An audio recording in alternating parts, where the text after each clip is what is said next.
My name is Randy Bigley. Joining me on the podcast right now is Janel Hord from Hord Farms. Good morning, Janel. Good morning.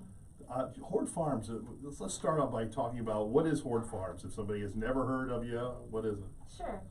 So our family is a generational farm family, and we're located south of Bucyrus.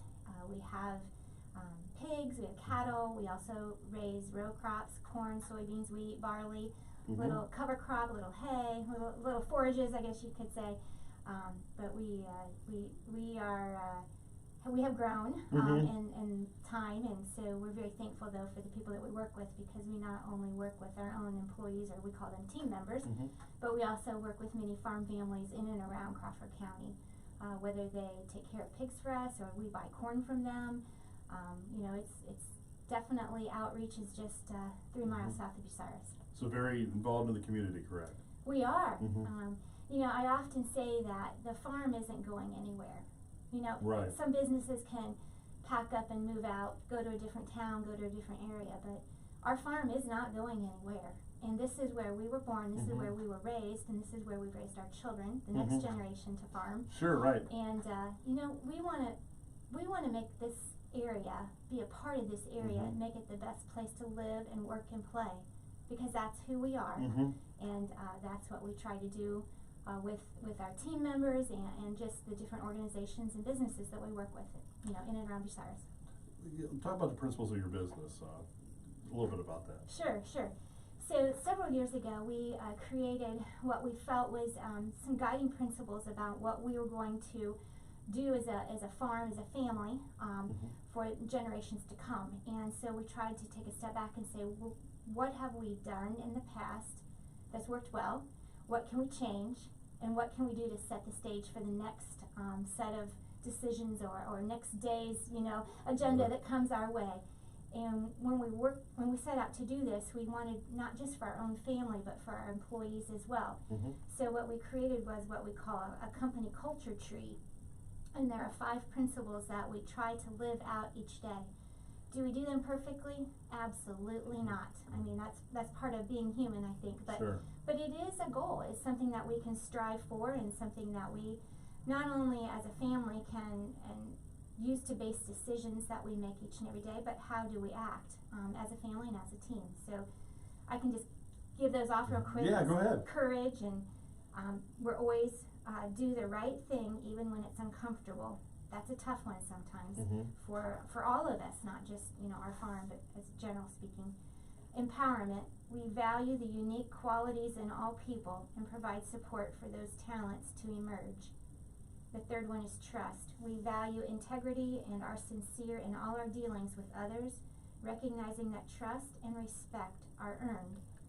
The fourth one is innovation. We continually seek ways to grow and improve our processes, support, and ourselves. And the fifth one is care. We believe that caring comes from the heart and then extended to all whom we serve and the resources entrusted to us. And so we try to use these values or these culture qualities and not just in what we do, but who we are and how we act. And we do pre-COVID, we had a program with our employees that we rewarded them for hitting one of these 5, and it was kind of an encouragement to them to, not just for them to do it, but for our other team members to see that in them and to make a mention of it. So that's very neat that you guys do that. Oh, thank you. It's a lot of choosing words is hard. And choosing words that you choose to live by can be just as equally hard too. So. And that's probably made a major difference in what you guys do, right? It does. Yeah. And, you know, when anyone's presented with an opportunity, a problem, you know, something's come up. COVID obviously was, you know, that for a lot of people, everyone. I think that you go back to these values and you say, okay, what decision are we going to make that's going to fill all 5 buckets? Because that's what we were raised as, you know, and generationally before us even, you know, made these decisions to live this way. So. Has COVID changed the way you guys do things at all? Has it changed anything with, has it affected you guys much? Sure. So COVID brought to light some things that we processes maybe that not just inside our farm, but outside as well. I mean, I think everyone could say supply chain and things like that have affected them, but I think we've done a lot with COVID. Everyone was affected, not just with changes in their daily routine, but for us, you know, you saw a lot of people said they were essential, which are, you know, hospitals, police, firemen, there's a lot of essential businesses, but we took that to tell our team, you have animals to feed, you have feed to make, you have product to move, animals to move, you know, there's just, it was just a unique time, and the negative of COVID, we flipped to a positive. Sure, okay. And use that to reinforce to them that no matter what piece of the puzzle you do on the farm, you are essential. And so, you know, we tried to focus, it was a very, and still can be today, a negative, you know, nothing's back to normal yet. Right. I mean, there's a lot of things that are close to being back to normal, but, you know, there's change in everything, and you have to be willing to adapt to that change. And, you know, for us as a family, we have to figure out what is it that change is going to be that's best for all.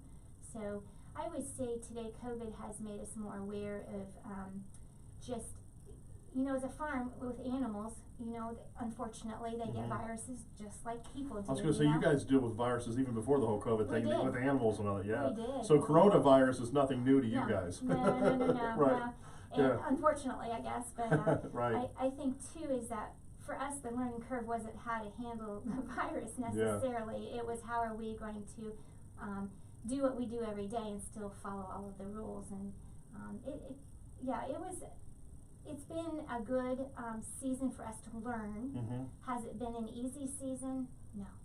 But you know, that goes back to being innovative and trying to, you know, you're given A, B, and C, so we need to come up with X, Y, and Z to take care of A, B, and C, and how do you do that? So we have a great team. I mean, none of this happens with just our family. We have great management team, we have great employees, we have great community, you know, it's just, it's been all of us working together. Yeah, it takes everybody, does it? It does take all of us, that's right.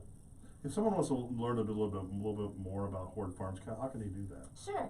So we have obviously a web page, hordfarms.com, but we do try to do some fun things once in a while with Facebook, and so that's kind of a neat way to plug in, or Instagram, we do that as well. They call it the gram, so if you could follow social media, those would be the two that I would choose. But as far as employment opportunities, or just to learn more about what we do every day, the website's a great resource for that. There you go. So yeah, check out, see what you guys do. You guys do quite a bit, right? Yeah, we do. We try. There's not much grass growing under our feet, is what I say. So. Good way to look at it. Yeah. You guys do much with the community too, or try to get involved? We do. So I guess this will be timely. We try to give back to the organizations that do take care of our community as well. So for instance, the Rotary Pancake Breakfast, we worked alongside of them to make sure they had some sausage to serve that day. Yeah. Some of the other things that I think would be good to note is that, you know, obviously with having the pigs at the farm, you know, pork is an easy quote-unquote donation to give, but not always easy to make that happen with transportation and those kinds of things. But we do try to donate to pork products to, you know, different organizations. Sausage is a big one because that's fire departments tend to have fundraisers that way. Sure, right.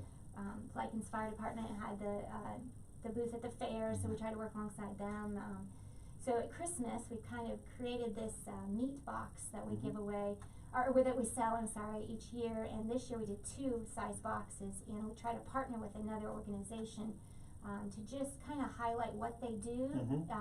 It helps the community know more about them, but then also financially we're able to help them with a donation at the end. So this year's meat box, so $5 from each box would go to that organization. And this past Christmas was Crawford Reed's. So we're actually making that donation today, this afternoon. And so, it was a fun thing. We ended up selling 393 boxes. So that donation is going to be a little under $2,000. Fantastic. And that's not just us, that's others in the community seeing value in the pork as a gift for Christmas, because a lot of times people just don't know what to give. And so, you know, if we can bring some of the product back from Hatfield, which is where we sell our pigs, then it's a win-win. You know, we're excited to share what product is coming from our farm, but then also the organization can benefit from that as well, so, yeah. And it's great because you're supporting local here too. We do, Yeah. Humane Society, there's been different ones in Yeah. years past, but yes, All right.